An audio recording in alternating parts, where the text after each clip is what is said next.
Hello students, welcome to আমগণিত channel. আজকে আমি তোমাদেরকে অষ্টম শ্রেণীর হারভেস্টিং ক্রপ প্রোডাকশন অ্যান্ড ম্যানেজমেন্টের হারভেস্টিং পার্ট থেকে আমরা আজকে তোমাদের সামনে আলোচনা করব।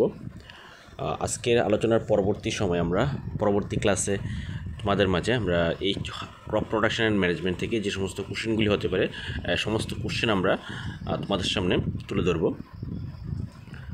তো আমাদের আমগণিত চ্যানেলের ভিডিওগুলি তোমাদের কেমন লাগে অবশ্যই কমেন্টে জানাবে।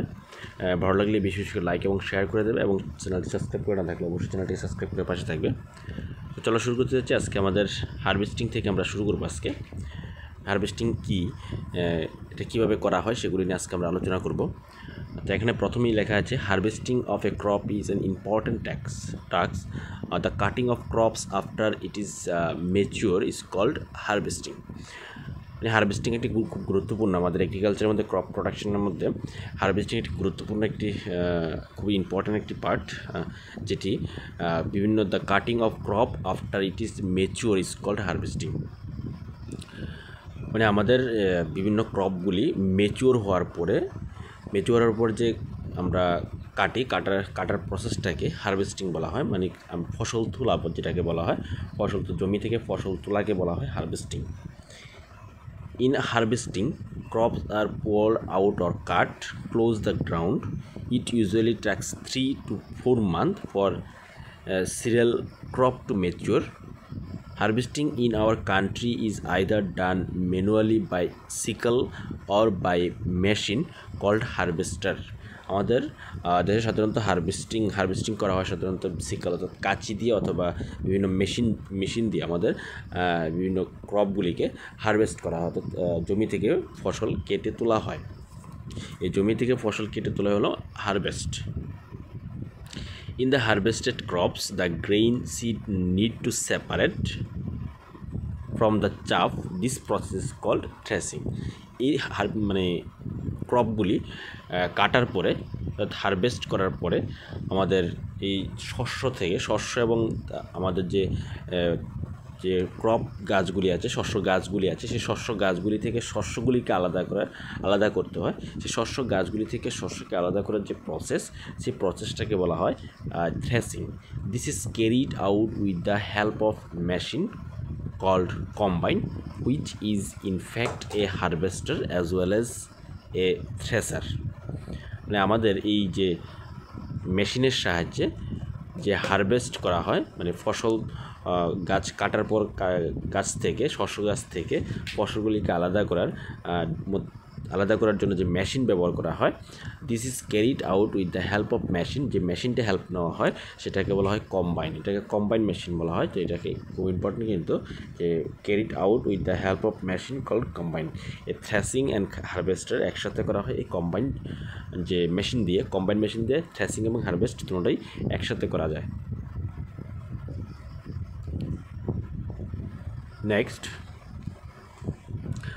farmers with small holding of land do the separation of grains and chaff by union.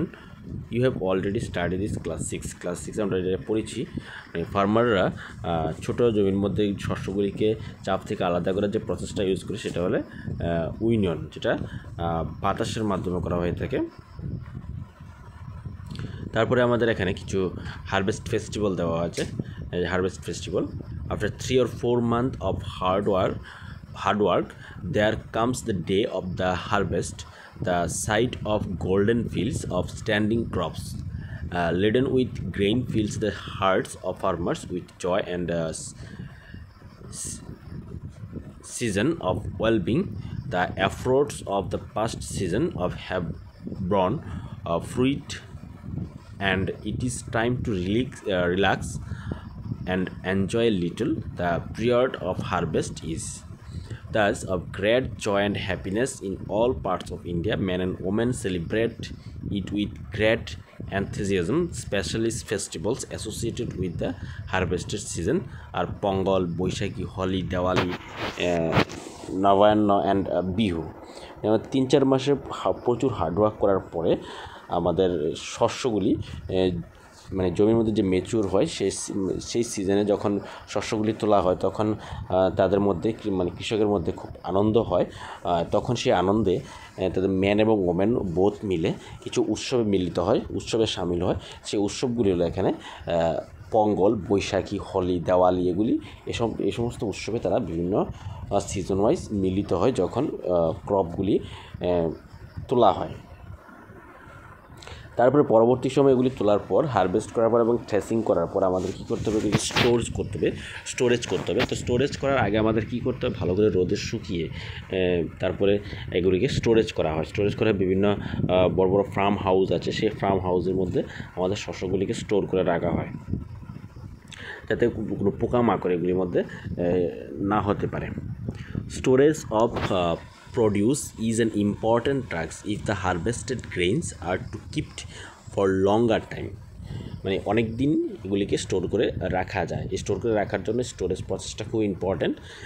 Insect, rats and micro organism, বিভিন্ন পোকামাকড়, ইঁদুর এবং বিভিন্ন মাইক্রো অর্গানিজমের জন্য এগুলিকে সেফ জায়গার মধ্যে রাখা হয়। Harvested grains have more moisture. If freshly harvested grains are stored without drying, they may get spoiled or attracted by organisms, making them unified for use or for germination.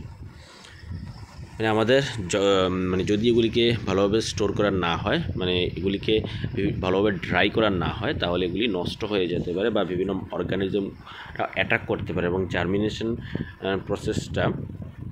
প্রসেসের জন্য এগুলিকে ভালো করে শুকিয়ে তারপরে কিন্তু আমাদের স্টোর করতে হবে।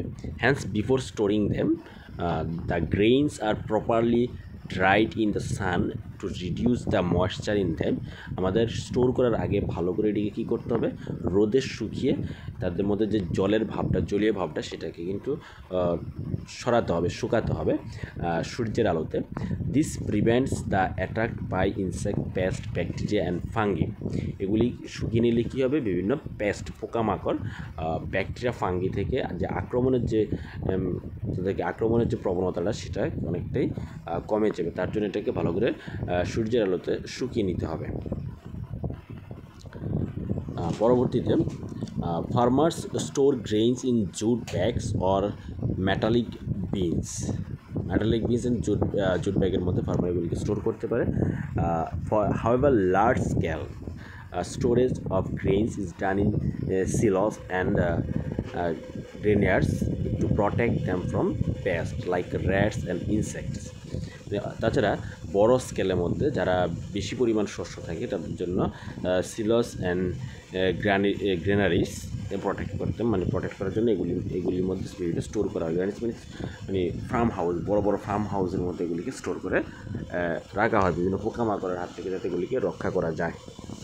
Dried neem leaves are used for storing food grains at home. For storing large quantity of grain in big godowns, specific chemical treatments and required to protect them from pests and microorganisms. আমাদের সাধারণত বাড়িতে যে সমস্ত ক্রপসগুলিকে store করে রাখা হয় এগুলির সাথে শুষ্ক নিম পাতা ইউজ করতে পারি, তাছাড়া বিভিন্ন কেমিক্যাল ইউজ করতে পারি এগুলিকে স্টোর করে রাখার জন্য। এগুলি দেওয়া হয় শুষ্ক নিম পাতা অথবা বিভিন্ন কেমিক্যালগুলি দেওয়ার কারণ হলো যাতে এগুলির মধ্যে বিভিন্ন পোকামাকড়গুলি আমাদের অ্যাট্রাক্ট করতে না পারে। তার জন্য এগুলিকে শুষ্ক নিম পাতা বা বিভিন্ন কেমিক্যালগুলি ইউজ করে আমরা স্টোর করতে পারি, গোডাউনের মধ্যে স্টোর করে রাখতে পারি। Next, food from animals. After completing this table, you must have seen that এখানে একটা টেবিল দেওয়া হয়েছে। আমরা বিভিন্ন খাবারগুলি কোন অ্যানিমেল থেকে আমরা পেতে পারি, যেমন মিল্ক আমরা কোন অ্যানিমেল থেকে পাই, কাউ, বাফলো, সিগট, ক্যামেল, এগুলি থেকে আমরা মিল্ক পেতে পারি। Like plants, animals also provide us with different kinds of food. Many people living in the coastal area consumes fish as a major parts of their diet. In the previous classes, you have learned about the food that we obtain from plants.